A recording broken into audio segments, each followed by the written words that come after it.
जय श्री कृष्ण, जय राधे राधे। नाधि व्याधि जरा ग्लानि दुख शोक भय क्लमा मृत्युश्चानिच्छताम नासीद रामे राजन्य धोक्षजे। रामे राजन्य धोक्षजे।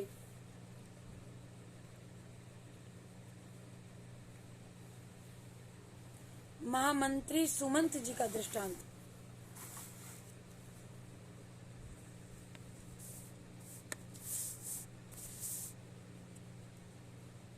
अधोक्षज भगवान श्री रामचंद्र जी के राज्य में समय को आदि व्याधि जरा ग्लानि दुख शोक भय परिश्रम तथा बिना इच्छा के मृत्यु भी नहीं सताती थी। राम राज्य में 10,000 वर्ष की आयु होती थी। इससे पहले किसी की मृत्यु नहीं होती थी।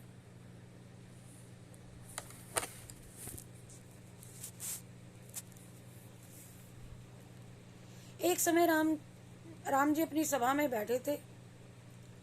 तभी एक सेवक ने आकर के कहा, राजा धीराज श्री रामचंद्र जी, आज सूर्य वंश के अलेकार रूप वयोवृद्ध मंत्री सुमंत जी का स्वर्गवास हो गया है। उनकी पत्नियां पति का अनुसरण करने के लिए आज्ञा चाहती हैं। राम जी इतना सुनते ही अपने साथियों के साथ सुमंत जी के घर गए। वहां उन्होंने सुमंत जी की जन्म पत्री मंगा करके देखी, जिससे ज्ञात हुआ कि अभी उनकी आयु 9 दिन शेष है।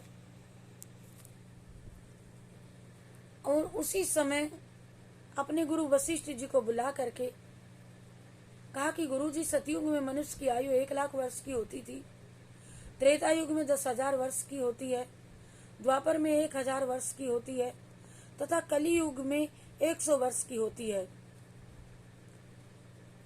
इस नियम से हमारे मंत्री जी की आयु में अभी 9 दिन शेष हैं। गुरुजी, यह तो यमराज ने मेरा अपमान किया है। गुरुजी, यमराज मेरे हाथ से दंड पाना चाहते हैं। उन्होंने हमारे यहाँ के नियम को तोड़ा है। मेरे मंत्री की अभी 9 दिन की आयु शेष है। ऐसा कहकर रामचंद्र जी गरुड़ पर बैठ करके धनुष बाण लेकर के यमराज जी की संयमनी राजधानी की ओर को चल दिए। और मार्ग में यमराज के दूत मिल गए जो सुमंत जी को ले जा रहे थे। राम जी ने सुमंत जी को उन दूतों से छुड़ा लिया। यमदूतों ने विनय पूर्वक कहा, राम जी, हमने आपका क्या अपराध किया है जो आपने हमको दंड दिया।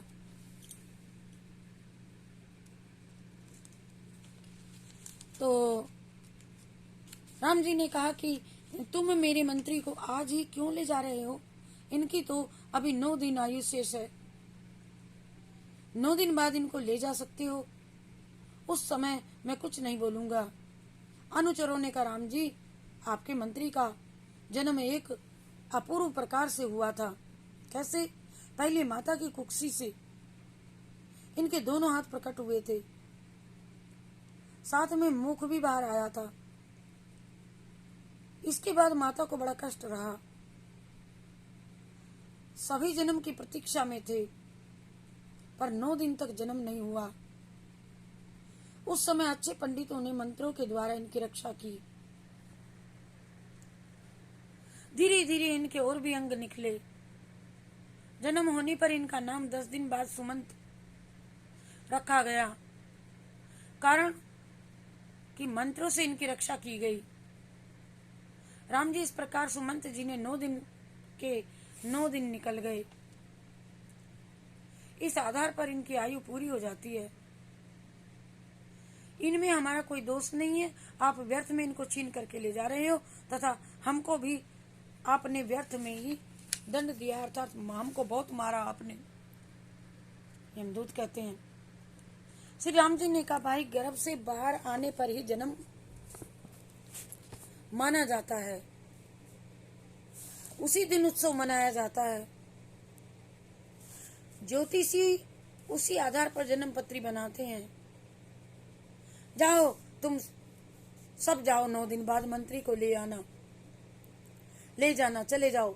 ऐसा कहकर मंत्री जी को साथ लेकर राम जी अपने भवन में पधारे। मंत्री जी ने आकर के 9 दिन राम चिंतवन में बिताए। मंत्री जी की पत्नी पुत्र राम जी को आशीष दे रहे हैं। नगर में आनंद मनाया गया।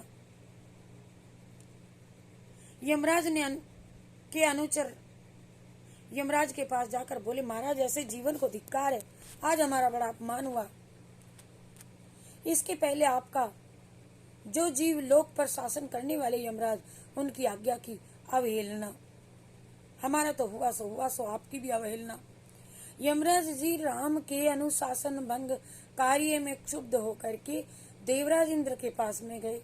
यमराज, देवराज मेरी सहायता करो, मैं अयोध्या पर चढ़ाई करूंगा। देवराज ने कहा, यमराज आप भूल रहे हो, राम है कौन? आप राम को नहीं जानते। मैंने अपना पारिजात कल्पतरु भी उनकी सेवा में भेज रखा है। यमराज ने वरुण, अग्नि, ब्रह्मा आदि को सहायक बनाना चाहा, पर कोई भी उसके साथ न लगा। तब तो विश्वम अपनी सेना लेकर के चल दिए यमराज। राम जी ने लव को आज्ञा दे दी, जाओ तुम यमराज को भगा दो। और यमराज और लव का बड़ा भयंकर युद्ध हुआ। इसे देख करके सूर्य देव पधारे और लव को समझा करके फिर यमराज और लव का युद्ध बंद करा दिया। सूर्य को आया देख करके रामचंद्र जी ने उनका षोडशोपचार से पूजन किया। राम जी ने कहा, सूर्य देव भगवान, मेरे पुत्र लव ने जो अपराध किया है उसे क्षमा करो। सूर्य देव ने कहा, राम जी आप ही मेरे वंशज हैं, यमराज भी मेरा पुत्र है, मुझे तो सब एक समान है। इस प्रकार वह विरोध समाप्त हो गया। 9 दिन बाद मंत्री जी अपने दिव्य धाम में चले गए। राम जी के राज्य में समय पर मृत्यु होती थी। पिता के सामने पुत्र की मृत्यु नहीं होती थी और बिना इच्छा के मृत्यु भी नहीं होती थी। आनंद रामायण से लिया गया प्रसंग है। और जब अपना कहीं जोर नहीं चलता तब व्यक्ति एक दूसरे के पास जाता है, बताओ क्या करूं, लेकिन समझ नहीं पाता कि आप राम से भी युद्ध करने के लिए चल दिए। ये समझ नहीं पाए थे कि क्या इंद्र राम से बड़े थे जो यमराज इंद्र के पास पहुंचे। जब यमराज के पिता ने भी राम जी का सत्कार किया है और राम जी ने सूर्य के षोडशोपचार से पूजा किया है, तो हमें समझ नहीं पाता है। जय श्री कृष्णा, जय राधे राधे। आनंद रामायण पढ़ी जा रही है, बहुत अच्छा लगता है। दृष्टांत, हरे राम राम राम हरे हरे, हरे कृष्ण कृष्ण कृष्ण हरे हरे।